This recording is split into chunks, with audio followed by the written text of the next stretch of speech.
আসসালামু আলাইকুম। আজকে আমাদের কাছে একটা সেট আছে Redmi 9 পাওয়ার অথবা 90, দুটোই সেম মডেল। সমস্যা হচ্ছে ফোনটা ডেড। তো আমরা ডায়াগনোজ করে 6 পোর্ট চার্জারে লাগিয়ে দেখতেছি যে 0.1 রিডিং আসে। এই যে এখানে দেখেন 0.1 রিডিং।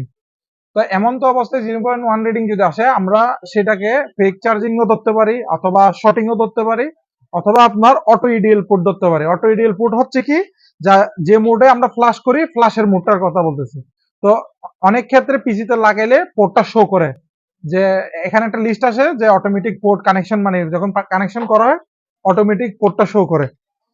এখন এটাতে শো করতেছে না কারণ আমাদের ইউএসবি তে একটু প্রবলেম আছে। তো এটা যতটুকু ডায়াগনোজ করে আমরা বুঝতে পারছি বা এই ফোনটাতে যা সমস্যা আছে যে অটো ইডিএল পোর্টটার মানে 90% সময় অটো ইডিএল এর পোর্ট আসে। তো এটা আমাদের আগে একটা টেকনিশিয়ান কাজ করছে, চার্জিং এসিতে হালকা করে হিট দিছে, কিন্তু এই যে এই কন্ডিশন আসছে আমাদের কাছে। ঠিক আছে, দেখেন এই কন্ডিশন আমাদের কাছে আসছে, চার্জিং এসিতে হিট দেওয়া। তো সলিউশনটা কি আর সমস্যাটা কি এটা আমরা আগে বলিনি। আমরা সর্বপ্রথম ডায়াগ্রামে চলে যাব।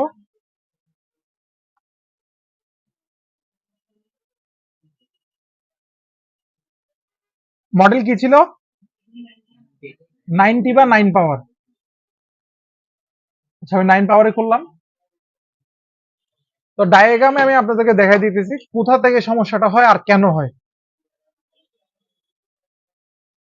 এটা সরি, এটা 9 প্রাইম খুলে গেছে।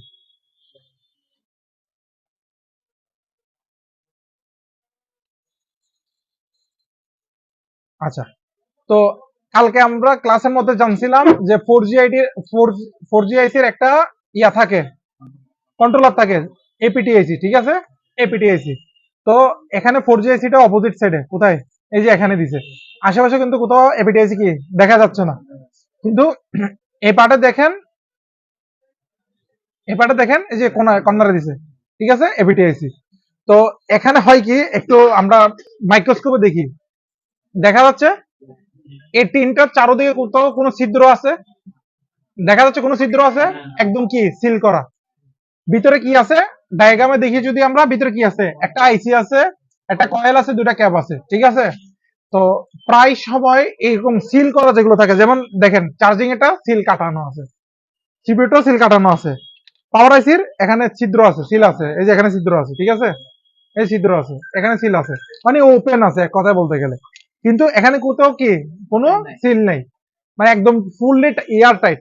তো এটা হয় কি জানেন, আমরা মনে করেন আমাদের ওয়েদার চেঞ্জ হয়, আমরা কোনো সময় ঠান্ডায় যাই, কোনো সময় গরম আসে, এরকম ইয়া হয় না? তা আমাদের ফোনটাও হিট হয়, আবার কি হয়, ঠান্ডা হয়।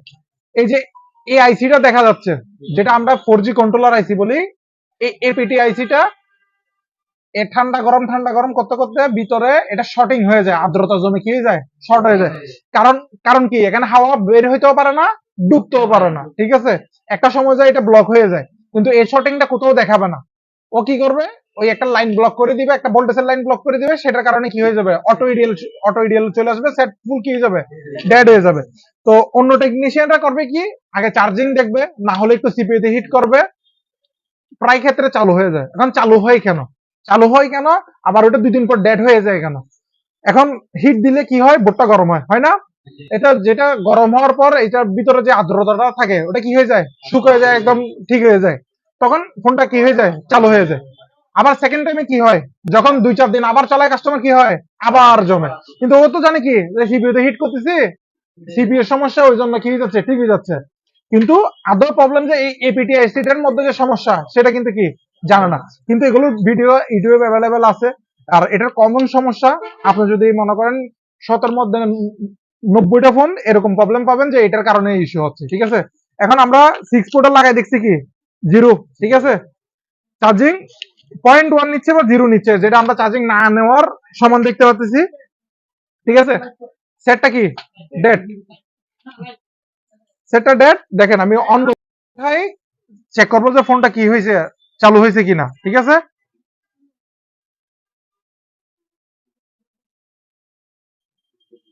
আর দেখেন এই দুটো ক্যাপ, যদি আপনার পসিবিলিটি হয় যে সেটটা রান হচ্ছে না বা রান সেম অটো ইডিএল আছে, এই দুটো ক্যাপ রিমুভ করে দিতে পারেন।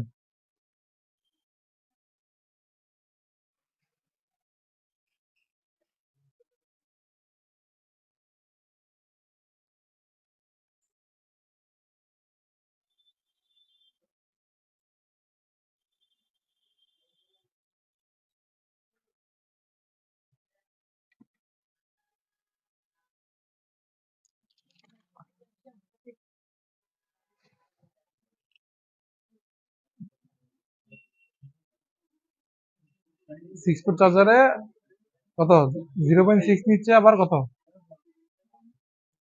কারণ ব্যাটারিটা ডিসকানেক্ট করা। ঠিক আছে, আপনারা দেখছেন তো? ঠিক আছে তো?